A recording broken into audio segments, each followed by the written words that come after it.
Yeah, hello, and hello, everyone. I'm excited to be now. I'm excited that we're doing this again, and this is the Virtual Educators Conference, and then yeah, so particularly in this season, in this period, we've been looking deeply into the new school order, and we had the first part of this series last week, which was amazing, which was awesome and very much good. If you missed it, you could as well check it up on YouTube and see what it was and how mind blowing it was. We're just concerned. We are very passionate about getting educators, school administrators, and school leaders aligned with the best, so that we can be sure that across the globe there is really equity with respect to learning experiences and the kind of education that will give our kids everywhere across the globe. In Africa, in Asia, in every continent um, across the globe right now. We understand the fact that the world is just a single global village, and the fourth industrial revolution has made this more real. The borders are broken down, and we are beginning to see ourselves more as a single group and class of people. And so every child everywhere deserves the same education. And so that's why we're talking about the new school order. All right, that's what school looks like right now across the globe. There are some trending things that are imagined, that are coming to the spot, that as regards what education should look like, most especially because of the demands of the kind of world we're living right now. And so we have the responsibility as educators, as school leaders and administrators, give the best education we can to kids in our care. And we shouldn't be left behind. So if you're connected, if you're listening right now, I'd like to say a big welcome. We didn't want to stay too long online. We also didn't want to keep our facilitators staying too long online. And so we have on the YouTube live chat, as you join the meeting, you can please introduce yourself. We'd like to know where you're connecting from. Then as the session, is ongoing, we'd like to make it interactive. Share your thoughts, whatever you hear that resonates, please express it in the Zoom, in the live chat, and then let's keep discussing. This promises to be awesome. This promises to be a great experience. So once again, you're very much welcome. Thank you for joining this conference today. Thank you for being a part of this. In a moment, I'm going to be bringing up our facilitator for today. All I can say is Loni is amazing. All I can say is she's awesome. Yes, she's very disruptive, and she's highly disruptolic. I do use that word for a few number of people. When I say they are disruptolic, it's by their disruption past everything about them is on the other side of school, and which need for every child in the world today. She's amazing. A quick intro about Loni. Loni is, I'm going to do this real quick. Art. She's a consultant by trade and dedicated to supporting schools with reimagining education to be authentic, collaborative, student-owned, and equitable. And then she's the founder of Imagine Eve, a prestigious organization that really does a lot with transforming schools with project, passion, and purpose. She's a founder. She's the founder and partner at Imagine Eve. I'll just say a little. I'll just say that for now about Loni. I when she gets on board, you will see who she is. So when I tell you she's amazing, yeah, she's great. You get to see that in a minute. All right. So I'm just gonna bring up Loni right now.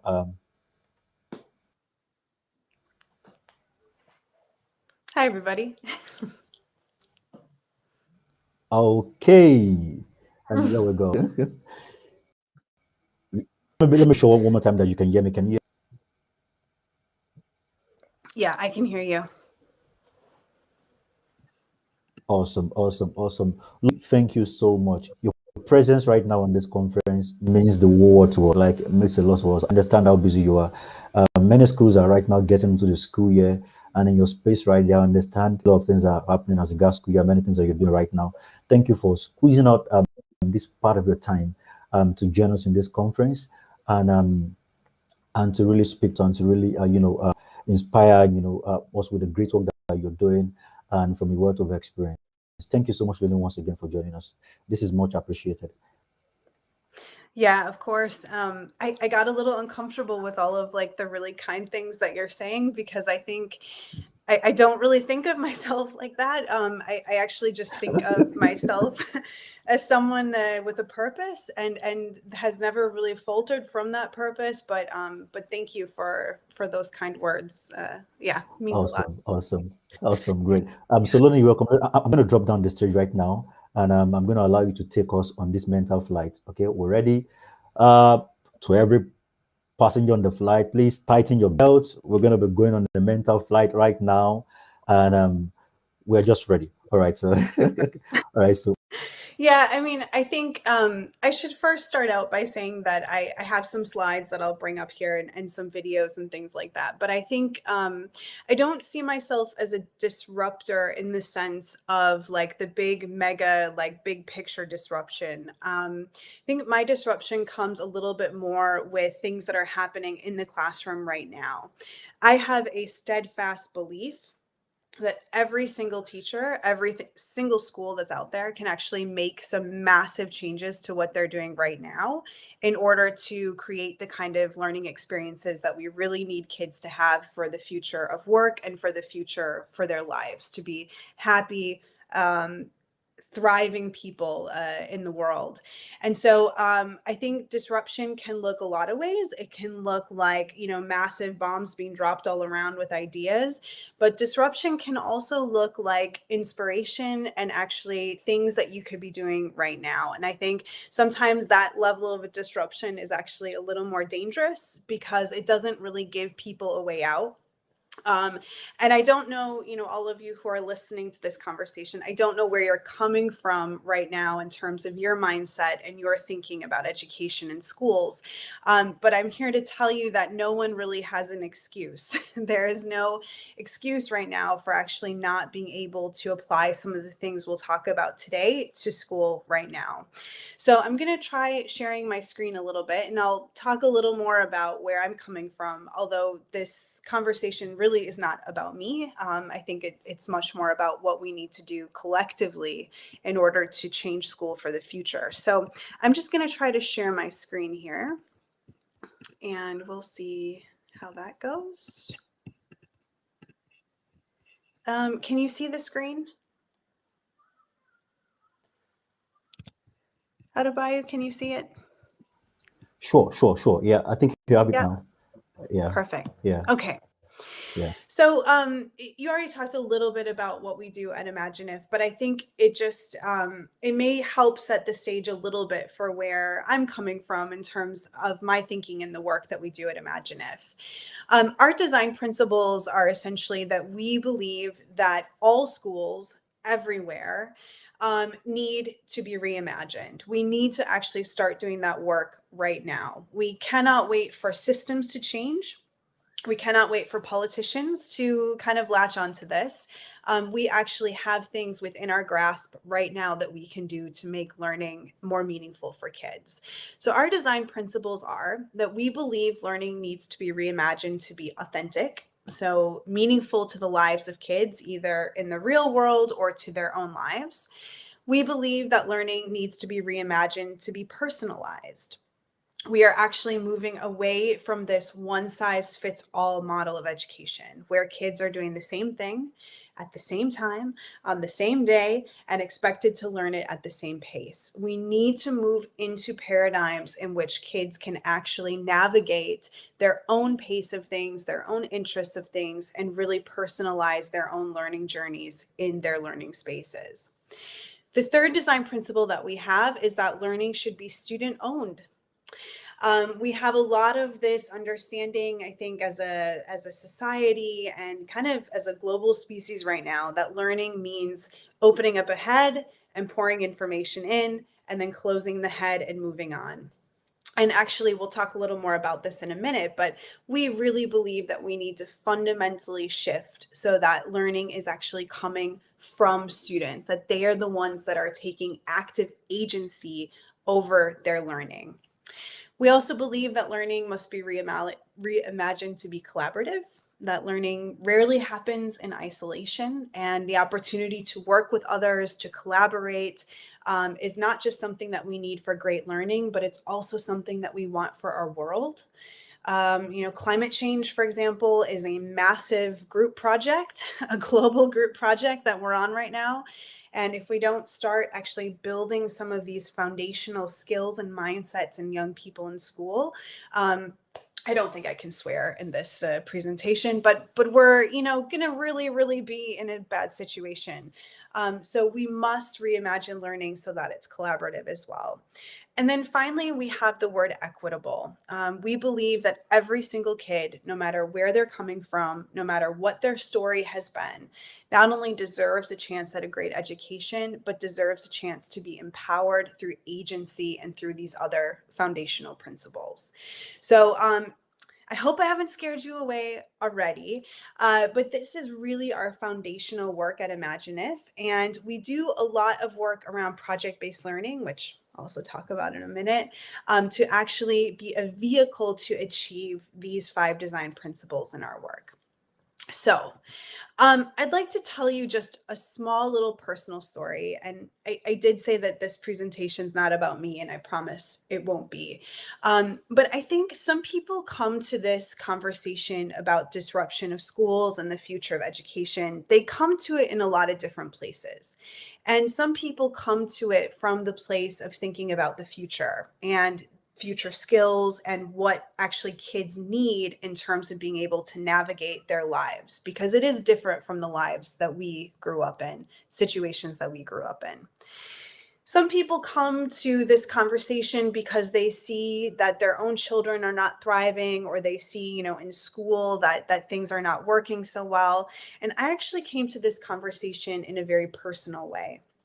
This picture is me, my very first year of teaching in 2006. And I had just moved to San Diego, California from Wisconsin, which Wisconsin is in the middle of the United States. It's surrounded by corn. And I moved to San Diego, which is a pretty large city in the United States. And this version of me, this first year teacher, was so excited to start working with young people. I was ready to help them ignite their passions and help them discover who they were and help them understand more about the world. And if you saw pictures over time of me in these first 4 years of teaching, you would slowly see that optimistic smile start to get a little bit more sad. To a point where I actually was going to quit teaching altogether. For me, this journey to talking about what schools should be actually started because I myself was completely frustrated working in a normal school. I didn't feel like my students could feel any relevance to the work that we were doing in English class. The stories we were reading, the things we were talking about, the grammar lessons, none of that had any relevance or meaning to them whatsoever. And I really tried. I would dress up as things, I would make lessons entertaining, we would have reward systems. Like, I pulled out every trick in the book to try to get my kids to really own their learning and get attached to it. And year after year after year, I was met with frustration. I was met with kids that didn't care. I was met with a system that was really focused on testing and knowledge.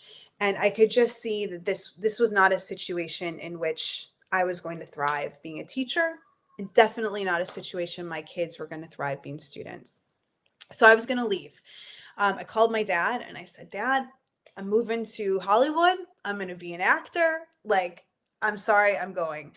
And my dad, like I said, I grew up in a place surrounded by the cornfields. My dad thought, oh God, stay there a little bit longer. Like, we'll kind of see what's going to happen here. In the meantime, I ended up talking to some colleagues, and they actually pointed me to a school that was right down the street called High Tech High. And High Tech High is now kind of, I would say, semi-famous in a way, for being known to work with project-based learning, but also really try to provide a vision and a pathway for what the future of school could look like. So I ended up actually just falling in love with High Tech High. The first time I walked in, I use this phrase often, but it feels like my heart just felt at home. It felt like a place where this is exactly what learning should be and could be for young people, and this is the kind of place I wanted to be involved with. But I ended up feeling extremely guilty because I knew that my students at my old school were still there and were never going to be sent to a high tech high school. So I actually tried for a year to try to do project based learning and bring these ideas into my classroom. And I was kind of fought at every corner, from colleagues who were just not really interested to a director that was just really focused on test scores, and it was really difficult. So I ended up leaving my old school and joining High Tech High, but I did it knowing that eventually it would be my calling is a strange word, but it would be kind of a mission for me to help bring this kind of teaching and learning to kids who are in completely normal schools. And so my journey to High Tech High ended up being actually quite a long one. I was there for 7 years, and then ended up in 2013 an opportunity to start going and working with other schools in England and other schools around the world, to use project based learning really as a catalyst for change. So I would like to start, and hopefully this will work, showing a small video. And I've got it right here. I hope this works. This is actually a clip from a larger documentary movie called Most Likely to Succeed. And the video talks a lot about the idea that schools need to be radically redesigned in a very urgent way to fit the needs of the future. And they focus on High Tech High as one pathway or one of those ways in which teaching and learning could actually be changed in order to fit those needs for the future. So it's just a very short, like 2-minute clip. And I'd like for you to see it just so you get a little bit of an idea of when I talk about High Tech High, what I'm talking about. And then we're going to explore a little bit more about learning in general and also project based learning. So hopefully this works out.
Great.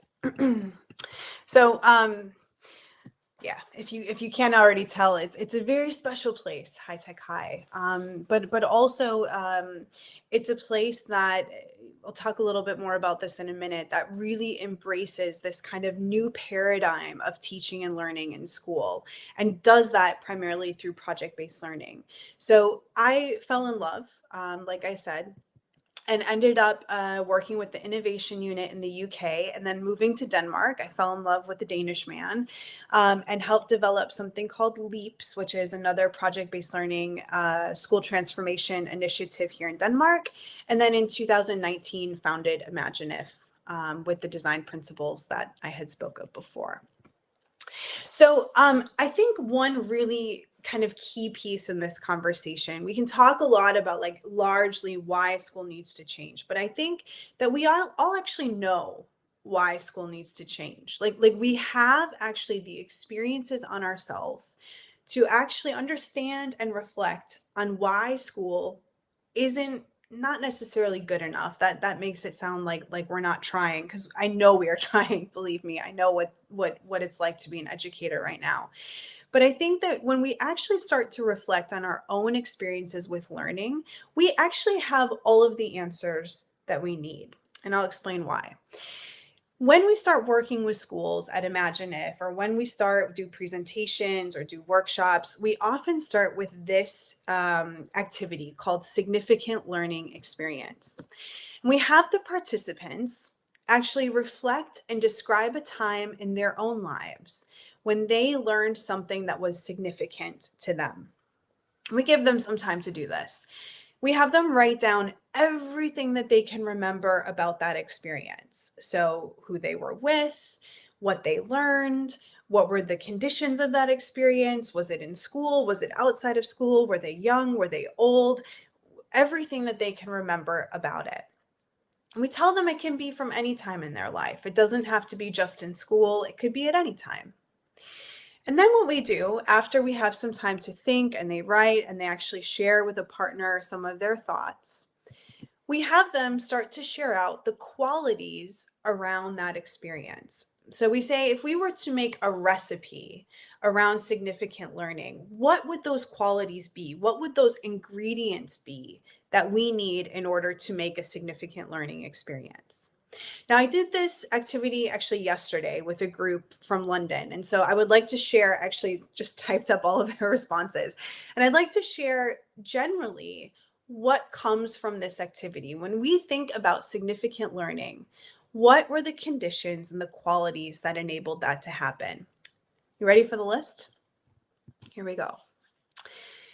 The first quality of significant learning that almost always pops up is some element of perseverance.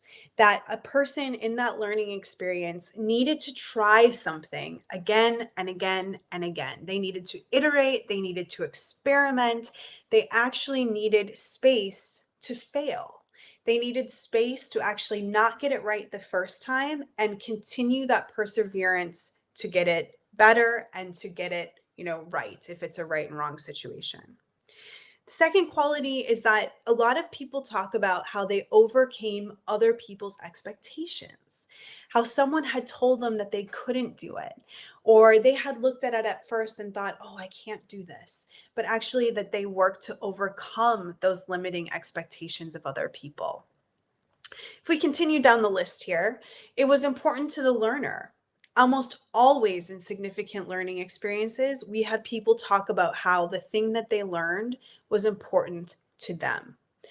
It was almost never a situation in which someone said to them, you have to learn this. It was something that came from them. We also see that joy is an incredible ingredient in significant learning, that they had fun doing it, that it was something that was not drudgery and depressing, but it actually was something that they had fun with and something that they got a lot of joy out of. We hear when someone was proud of them. We hear, again, time to try over and over again, that iteration, perseverance piece. We hear many things about people being able to share the experience. Either they did it with someone else or they were able to share what they had learned with someone else afterwards. We hear a lot about real world topics and themes. So the learning experiences were not happening in isolation or were not happening, in a textbook, but actually were things that were happening outside in the real world. We hear a lot about bringing ideas and experiences that they had and having those experiences being valued and heard. So they were able to bring a piece of themselves into the learning experience. We hear a little bit about pressure, about high expectations, about the idea that people actually kind of rise to those expectations, but also that a little bit of pressure creates significant learning. We hear about using their own knowledge and creating new knowledge. We hear about constructing knowledge with other people. So oftentimes in these significant learning experiences, we hear about people having debates or conversations. And so this construction that's happening with other people is something that contributes to significant learning. We hear about relevance. There is an application for the learning. So you need it for something right now, not 10 years from now, but right now. Again, a real need for the learning, an authentic audience to share the learning with. And then we also often hear something about a mentor or someone that was helpful along the way in that learning experience. Now, what's really interesting about this is a lot of this list comes from yesterday with this group in London. But no matter where we have this conversation, no matter what country, no matter if we're talking with young people or old people or educators or anybody else, this list is largely the same. We all know what significant learning is. We have all felt it before. Now, the next piece to this is I often ask people, how many of you chose an experience that happened in school? And if we have a room of, 100 people, maybe there are 5 or 10 people that raise their hand, like about 10%. But 90% of the people, when they're asked to think of any significant learning experience in their whole life, they don't choose something in school. And the whole point of school is to learn, right? Or one point of school is to learn. So what is really interesting about this activity is that we know what significant learning is, first of all. But then the other question we have to ask ourselves is, if we know what it is, how do we create more experiences like this more of the time in school? And I think when we have a big conversation around where education should go, how should we disrupt it, I think this is the list we have to start with. It's really difficult, I think, as an individual educator, or if I'm running a school, to think, how do I change a whole system? But actually, all of us have within our own reach and our own sphere of control and influence to do more of this right now. Now, when we do more of this right now, we are also talking about some shifts that we need to consider in terms of how we do school. So in a lot of classrooms, we have one side of the line here of the spectrum. And then when we're talking about the future of learning or doing more significant learning, we're actually talking about this list over here. So for example, in most classrooms, we have very fixed schedules, right? We've got subjects that are, in one hour periods of time. We have 1 hour periods of time, like things are very locked in. But when we think about significant learning, very rarely are those experiences tied to fixed periods of time. So actually the big shift there is thinking about more flexible scheduling, right? How do we actually create schedules where we respond to the needs of learning and not try to squeeze learning into these 1 hour periods? We have separation of subjects in most classrooms, most schools, and the future of learning is all about integration, all about integration. When we talk about kids solving real world problems, we talk about kids looking at climate change. Of course, subjects are important, but we don't look at these massive challenges in isolation or in silos. We look at them holistically. So how do we actually change schools to be more integrated and actually more holistic in that sense?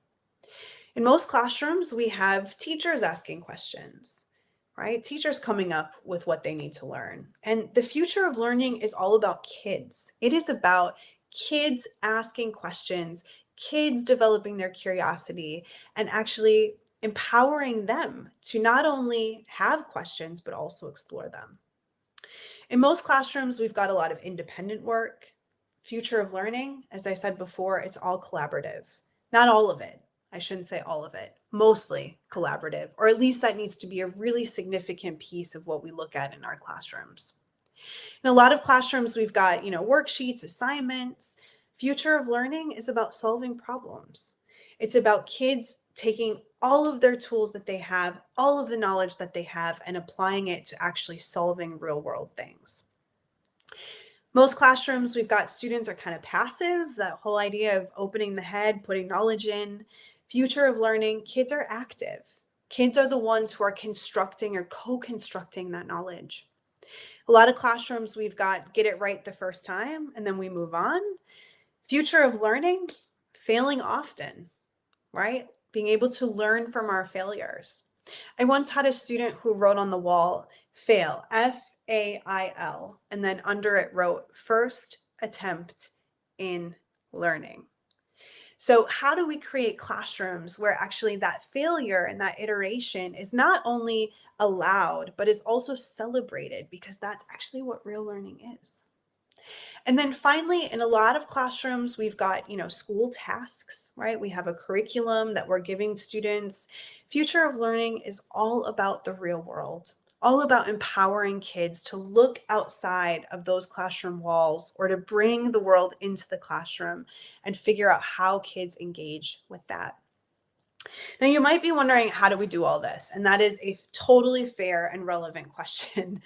And what I'd like to do is offer one solution. It's not the only solution. I just want to be clear about that. But it is something that more and more schools are moving towards, including High Tech High. And that's thinking about how do we actually use project-based learning as a methodology or as a tool to create these kind of shifts. So I'd like to show one more video here. This is from the same film, Most Likely to Succeed.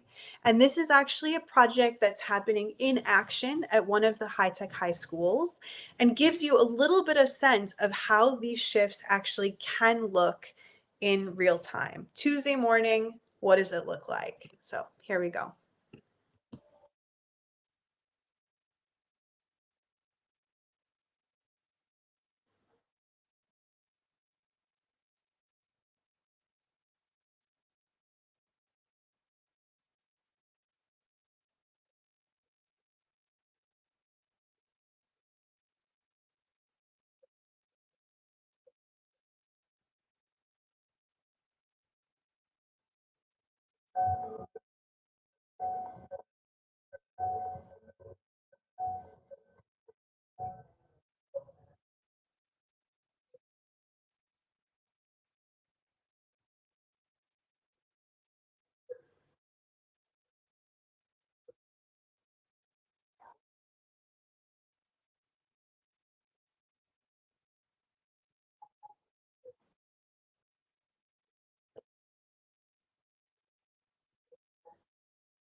Great.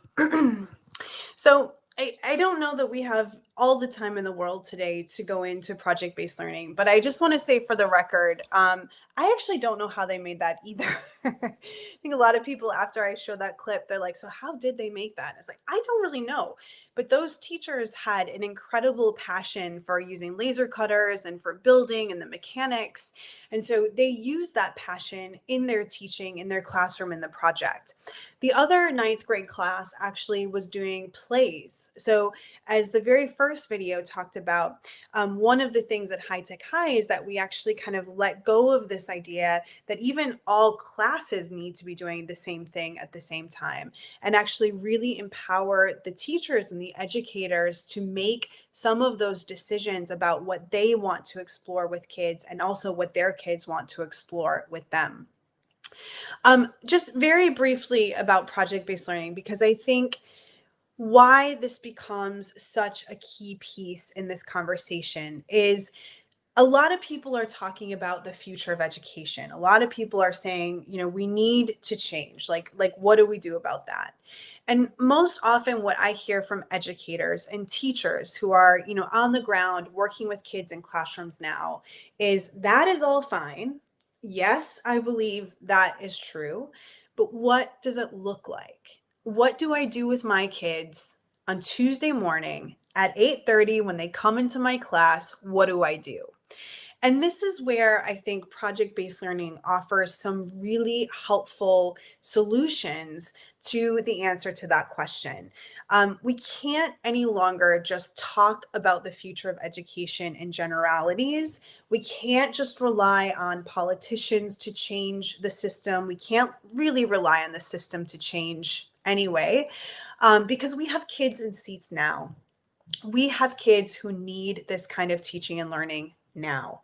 So project-based learning is becoming one of, I think, the most used ways around the world to actually figure out what happens next.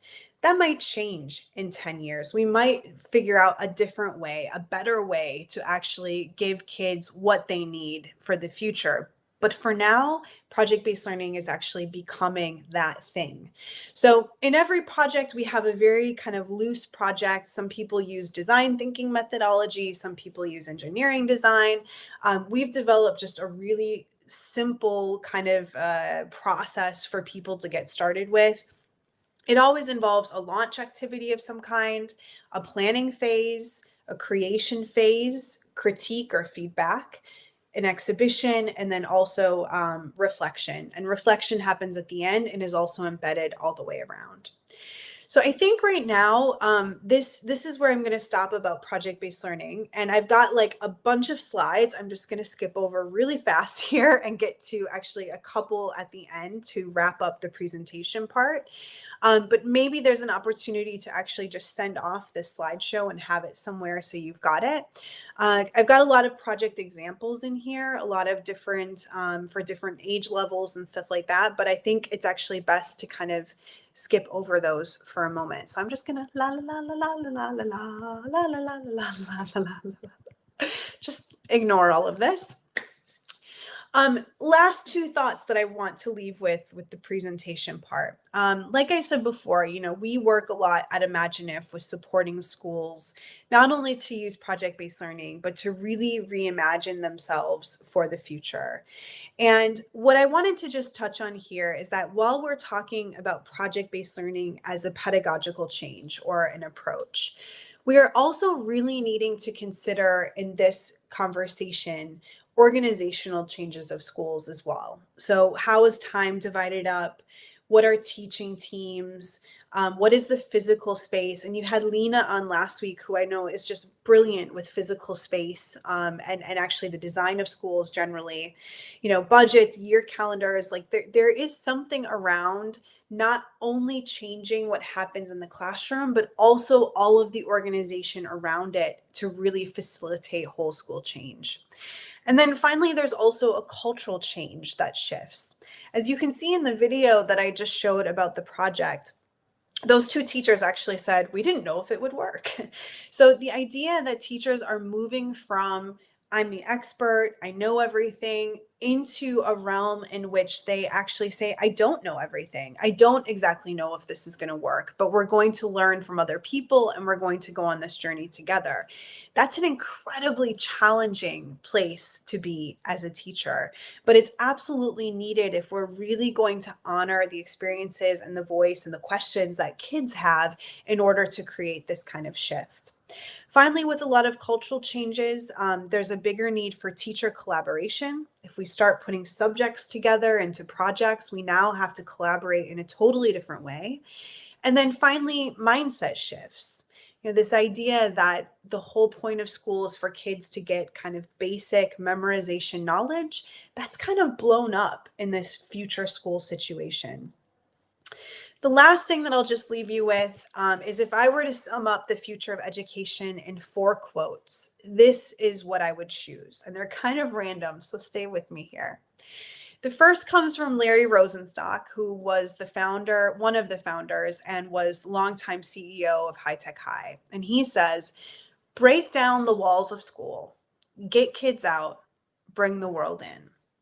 And I think no matter where you are sitting in this conversation, no matter if you are a school leader or an educator or a teacher or a politician, this is something we can all do tomorrow. Break down the walls of school, get kids out, bring the world in. The second quote comes from a student that I had. I had her many years ago, about 10 years ago. And I asked her actually, could you write a little bit about project-based learning and like whether you thought it was helpful or not? And Megan actually was a kid who did not like projects at first. She was a kid who was really good at school and did not really like to be put in a situation in which she had to come up with ideas. She was really just wanting to look to a teacher to say, did I do this right? And Megan wrote, she did this about 6 months ago, and it's been about 10 years since she was my student. She wrote this: the single most important thing I learned was how to fail with grace. I was a promising student who never needed to try very hard until PBL. I failed projects, and yet every single time I got to reflect on and learn about myself. Those things were more impactful and more memorable to me than when I did do well without even trying. I like get goosebumps every time I read that because that is a kid who has been through project-based learning, also been through the old system, and so eloquently describes exactly what it is that we are trying to work for in the future of school. The next one is from Rob Reardon, who is also one of the founders from High Tech High, an amazing, amazing educator. Subjects are a lens in which we use to make sense of the world. And he also writes in a second quote from here, we need to stop seeing subjects as bodies of knowledge, but a lens in which we use to make sense of the world. So as we're moving into the future of the world, we need to start looking at things more holistically than in these very siloed approaches. And then finally, Ben Daly, you saw him in one of the earlier videos. Every system is designed to get the results it gets. And I love that one because I think oftentimes we think, well, the system is broken, like school is not, functioning or not preparing kids. But actually, that system is doing exactly what it was intended to do. And I think when we start to peel back the onion, we say, and start to look at what is this system designed to do, and we fundamentally challenge that, then we reach a whole different level of understanding and ways of moving forward than if we just think the system is broken. So these would be kind of my big 4 quotes. And I'm actually going to stop sharing my screen now and come back. And I hope you are all still there. And yeah, so I really just wanted to give everyone a little bit of insight into High Tech High, but also things that could happen right now that we can be thinking about. And of course, I know there's so much to unpack about project-based learning, the how, the what, all of that, but at least we get a little bit of a start today. So thank you.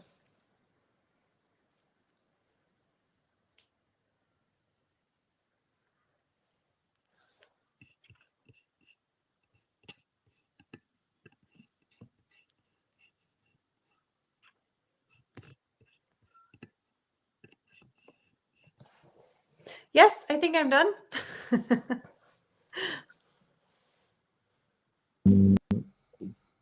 Yes. Can you hear me? I think I have a little issue with my network here. Yeah, I can now. Um, okay, great. Yeah. I've been having this issue with my network, so I keep going in and keep bouncing me out and then keep getting back in. But then this has been an amazing adventure. Okay. So I'm trying to get my balance. When the plane goes to that altitude, you have to try to keep your balance. So right now, I'm just sincerely trying to keep a balance in my head, and trying to just land safely. All right. Yeah, So please do. No crashes, please. no crashing, sincerely. Yeah, but this has been an amazing journey.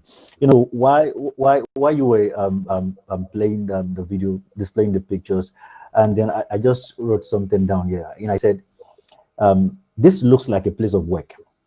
you know Hmm. this looks like a place of work. And I remember Lena saying something some time ago. She said, those who work are those who learn. And it appears to me that again, school is in a very strong age of disruption, and one of the things that's happening is the fact that we are beginning to see the kind of activities that should happen, and it should just be like a place of work, like what we Hmm. see today. And that takes me back to the TikTok series of videos you created. Yeah, I should mention that. I don't know why that has gone away from my mind. That's something that won't leave me so quick. And then how you kept on showing videos dramatically, that says that, okay, what if school was like a place of work, and then okay, I think I should barge into that right now and allow you to say a few things about that. Sincerely, could you just mention one, two things from that video series, and how it really connects, please?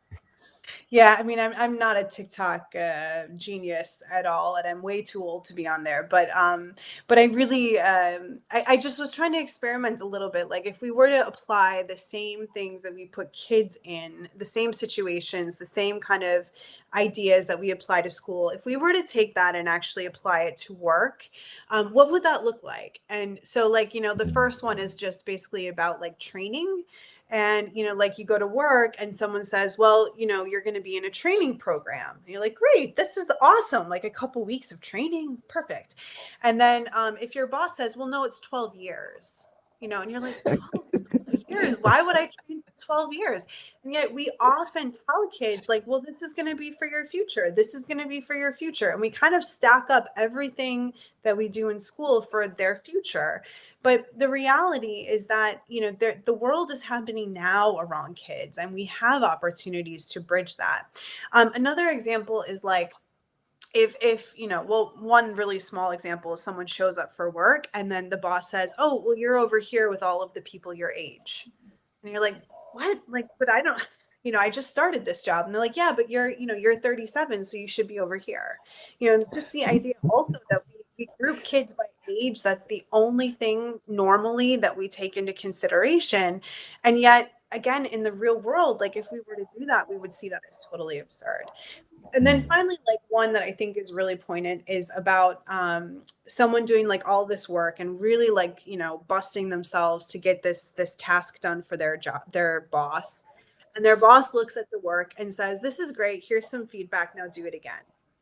And the employee is like, okay, but like, does the client want it? Like, why am I doing it again? And the boss says, well, no, there's no client, you're doing it for me. And you're like, wait, but okay, so why if I was an employee and nothing was going to happen to this massive amount of work and I just give it to my boss, and then at the end the boss says, well, it's for your personal development is why you're doing it.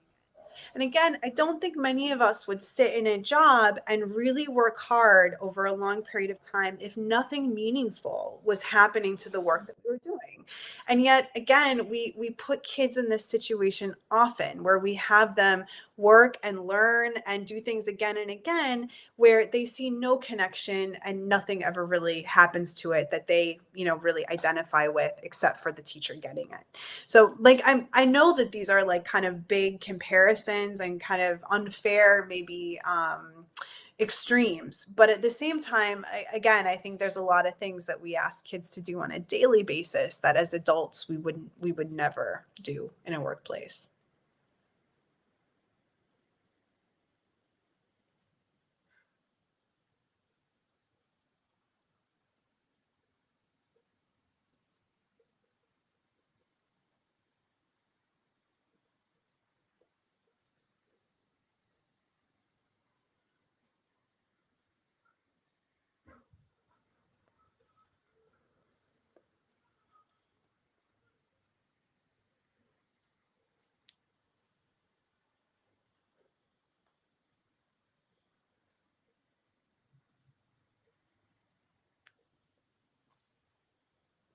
So I think there's probably some technical issues.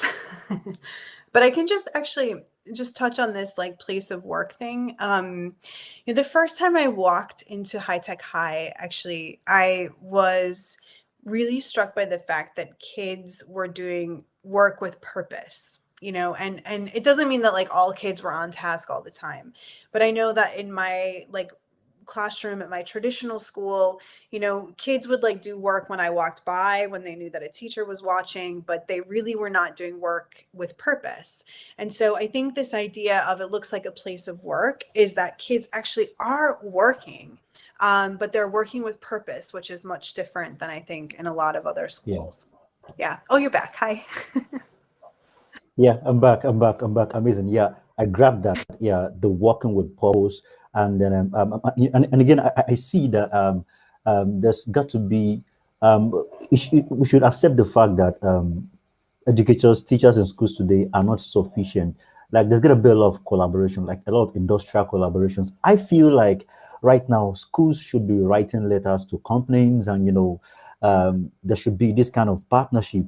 Like I mean, I feel like right now schools are not sufficient. They can't give it. But we need people that are in these spaces who have this experience, to bring that kind of collaboration and that kind of, and then we can really say that whatever it is we're offering, is valuable because the kids are seeing that, okay, this is the reason why we're doing all of this. All right, so we need this for this sphere of life, and these people are put, and then it makes more sense. And I'm thinking, that's part of the great things that should happen right now. There should be a lot of partnership. What do you say to that? Yeah, absolutely. I mean, I think anytime that authentic connection between what kids are doing in the classroom and project-based learning really lends itself to that because there's opportunity for collaboration, but there's also opportunity to engage kids in like work with clients, for example, but also just an opportunity to get mentored by other people than their teacher. Yeah, yeah, You're seeing people that are experts in their field, and there's a passion that comes with that. And that's something that we can, to some degree replicate in the classroom, but actually the more that we can get kids exposed to other people who are passionate about things, like the more that that actually is going to catch on. So there's some schools doing some really great work around like hiring someone full time to be like a community partnership organizer. wow, And wow, so wow. their only job is really to create those kind of connections for their teachers to then use in Mm, projects. So that's one mm, thing. And then another thing is there was a school we were working with in India that was starting an online platform for companies all over the world to actually put in their ideas, their problems that they're struggling with, and build these kind of collaborations with students and classrooms of students that actually could go in and help solve the problems or actually help whoa, on a situation that a company was having.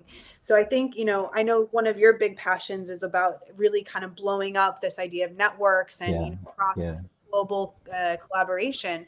And that yeah. was one really interesting way. I don't know the status of it yet. It was just something I heard about like 6 months ago, but all of those opportunities, I think, only strengthen the interest that kids have in the work that they're doing. But Mm, also, I mean, I see it from business standpoint as well. What an amazing opportunity to empower young people to get curious about your field and to understand, more about the work you do. So win-win. yeah, yeah, yeah. Amazing, amazing, awesome. Thank you for those for those examples. There's one more thing, please, Loni. There's one more thing I have discovered closely. So as I do my research, I have seen this trend of young entrepreneurs. I've seen this trend of teenagers who are becoming entrepreneurs. I mean, real entrepreneurs who are beginning to own companies. I met a boy, one of them, met a boy, is 15 years old, and then he's an African. He schools in Scotland. Mhm. And this boy, Kainaja, but you might have probably come across him on LinkedIn. This boy owns a company right now. And the last time we were talking, he was mentioning to me of how he secured the $150 million grant for something he's doing in this company. Just don't worked on something with Samsung, with LG, building applications, developing applications, and then this really got into me, and I got thinking, could it be that in the future of school we're going to have so many kids in the school because right now what we see the way school handles kids, there's this kind of kids, you guys and your teachers, we are the adults, we're in our level. Does it seems like in the future of school we're going to have much of this happening, and we're going to just see kids strolling to school, and I just came here to just get some things done. Yeah, I got to cut up with your clients, and what do you say to that? I think it's awesome. I mean, I think entrepreneurs are kind of the peak of people that are empowered to do something, like they have an idea and they go after it. And I think that's absolutely not only necessary for the world to solve a lot of the challenges that we have, but also like that is exactly what we want people to feel, that they have an idea that's worth investigating and worth exploring and worth, doing something about. And that's where I think that we still have a lot of challenges, even in project-based learning, where we're trying to turn that ownership over to kids, that sometimes it can be kind of a false sense of ownership in schools. So I see kids that are going on those journeys as really being like exactly where we should be striving for in education. I mean, that is learning, that is knowledge, that is collaboration, that is all of the skills that we're talking about, but actually that is empowerment, and that is exactly what Yeah. we want young people to be doing. So I think there's a lot of schools that would be afraid of that, but actually I think that's a sign that we're doing something right. I mean, I think that's amazing. Yeah, it's true. A lot of schools are really going to be afraid of that. And okay, I said one last thing earlier. Okay, but I think I really need to let you go now. I was going to barge into the issue of grading. You know,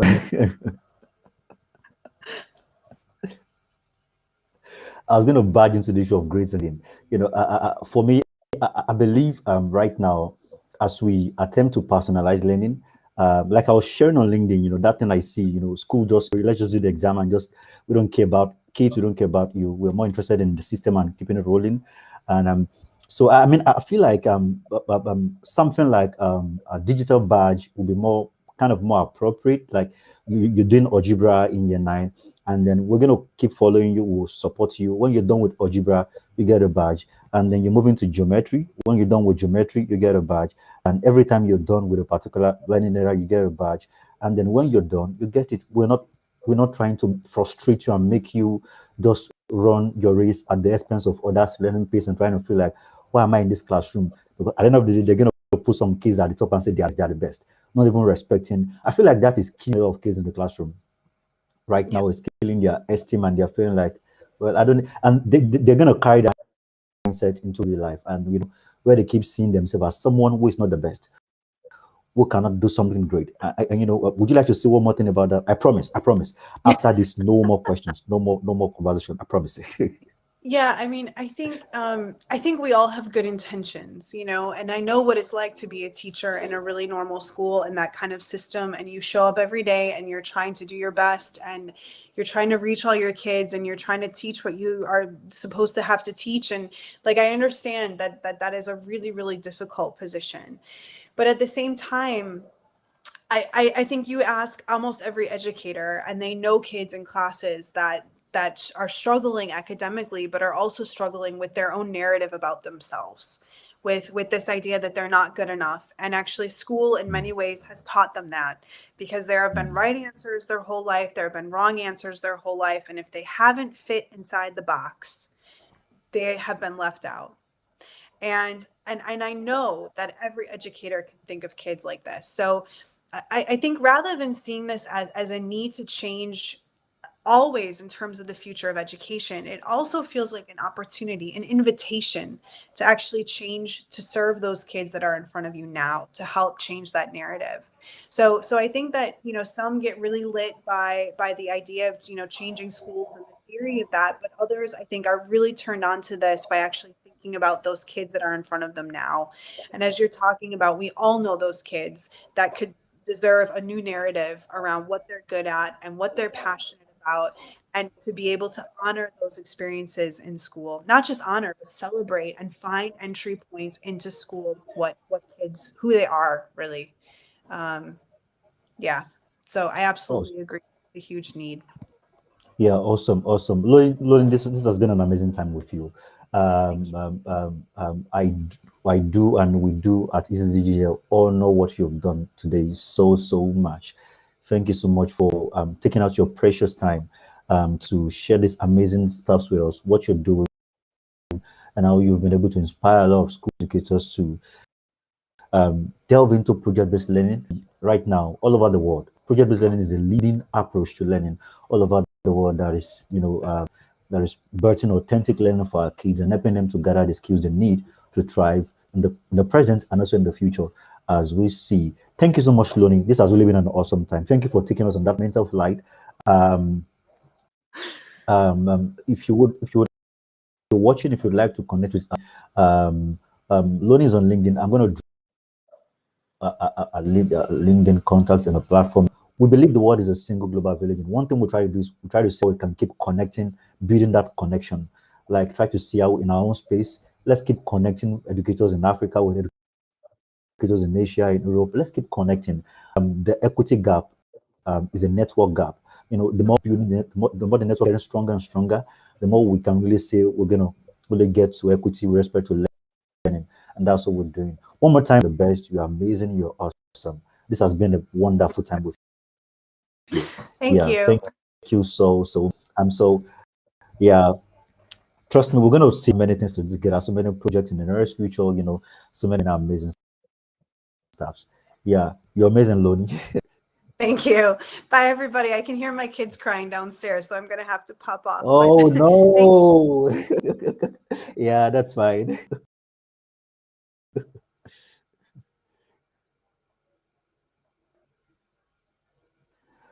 All right. Ah. Um, it's been an amazing time. So if you are watching this conference, right, if you stayed this far, thank you so much. And for those that try to connect, you probably had network issues, glitch with network. Sorry about that. You can always watch the full recording. And we're doing this because we feel burdened about equity with respect to learning in Africa, in Nigeria, and in so many places in the world. We are burdened about doing something about the quality of education in Nigeria, in Africa, and all over the world. We are burdened about it. And so we keep connecting and building connections and, reasoning together and working together. Yeah, because we have to come to that single space. We need to be in the same space. I see so many people, even here now, who are kind of separated and are not interested in what is obtainable in the global education landscape. If you're in that place, do know that you cannot give your kids the best or the learners or well, we need to keep collaborating. The world is a global village and we need to keep discussing, we need to keep collaborating, we need to keep building things together. But we are doing this, we are showing the coming generation. Truly, the world is a place that belongs to them. All right, not just it's fair, not just a community or a social, but they are all global citizens and we need to connect them to the world. Yes, we need to connect all our schools right now to the world, all our schools in Nigeria and Africa. We need every classroom must be connected to the world. And as a matter of fact, for the kids in our classes, we need to let them know that the world is their classroom. Their classroom is not a small place in the building. The world is their classroom. They're going to learn from so many places across the world. They have that opportunity now. The fourth industrial revolution has made that a reality and has made that easy. So let's do it. So let's connect. If you are in school right now watching this and then you're thinking of how you can build your school to become a strong to have a strong learning environment, you can connect. We're on Facebook, we're on Twitter, we're on LinkedIn. You can connect and we're on Instagram. We can connect and we can discuss and talk about how your school can become a global brand. How you can really upgrade the quality of learning even in your school.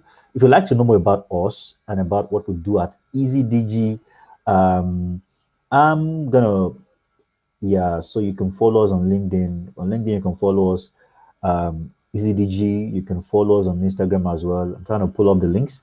If you'd like to know more about us, I wouldn't like to keep stay any longer.